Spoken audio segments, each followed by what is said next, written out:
શું તમે સ્ટુડન્ટ છો કેનેડામાં? ઇન્ટરનેશનલ સ્ટુડન્ટ હો, ખાલી સ્ટુડન્ટ નહીં. તો ભાઈ તમે સ્ટુડન્ટ હો અને આવું સ્નોમાં ના ચાલ્યા હો મારા જેમ, બરાબર, તો તમારે સ્ટુડન્ટ હોવાનો શું ફાયદો? સ્ટ્રગલ તમે શું કરી? એટલે એમ નહીં કહેતા, સ્ટ્રગલ કરી તમે, પણ આ સ્નોમાં ચાલવાની એક અલગ સ્ટ્રગલ છે. હમણાં 10 મિનિટ પહેલાં હું ઘરની બહાર આવ્યો તો અંધારું હતું, 10 મિનિટ પછી આટલું અજવાળું થઈ ગયું. તો ભાઈ આવું છે વિન્ટર કેનેડામાં. આ જો બધે બરફ.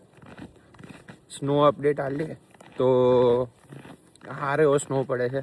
કાલ રાતનો ચાલુ જ છે. હવે જોઈએ, એમ કહે છે કે આજે આખો દિવસ પડશે. હવે એક્ઝેક્ટ તો ખબર નહીં, તો પછી જોઈએ. વધારે સ્નો પડે તમને આગળ બતાવું. ટાટા.